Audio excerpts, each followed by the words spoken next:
On considère ici des matrices ABM de MNC telles que AM égale MB.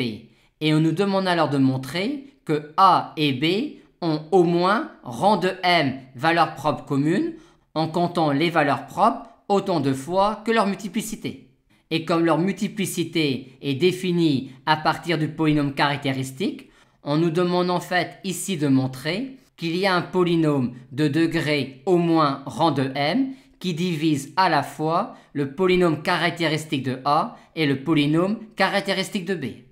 Et l'idée que l'on va développer repose sur 2 points. Point 1, comment faire apparaître le rang de M. Point 2, le tableau M ne nous plaît pas, on aimerait un tableau plus précis. Vu que l'on aimerait un tableau plus précis au lieu de M et que l'on souhaite qu'apparaisse le rang de M, on va dire que M étant de rang M égale à R, M est équivalente à une matrice JRN. Et maintenant, on aimerait bien que ce problème-là soit remplacé par le même problème, mais avec JRN à la place de M. On commence par remplacer M par son expression en fonction de JRN, ce qui nous donne cela. Et vu notre objectif, on va multiplier par Q-1 de part et d'autre à droite et par P-1 de part et d'autre à gauche, ce qui nous donne cela. Et on a alors ici une matrice qui est semblable à A et qui a donc même polynôme caractéristique que A. Et ici, une matrice semblable à B et qui a donc même polynôme caractéristique que B.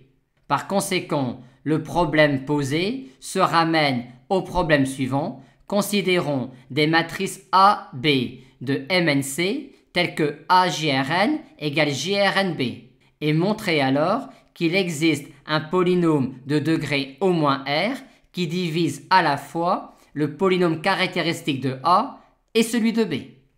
Maintenant, avec cette relation-là et une matrice JRN particulièrement sympathique, on va en regarder les conséquences sur les matrices A et B en découpant A et B comme est découpée la matrice JRN pour pouvoir effectuer les multiplications par bloc. La matrice A JRN est alors la matrice A1, A21, 0, 0 et la matrice JRNB est alors la matrice B11, B12, 0, 0. Par conséquent, l'égalité des deux nous mène à la nullité de ce bloc-là, à la nullité de ce bloc-là et à l'égalité de ce bloc-là et de celui-là.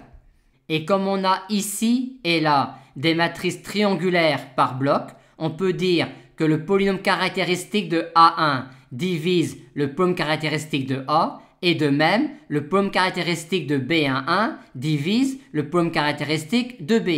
Et comme A1 égale B11 et que A1 est de taille R, on en déduit donc qu'il existe un polynôme de degré R qui divise à la fois le polynôme caractéristique de A et le polynôme caractéristique de B, où R est le rang de M.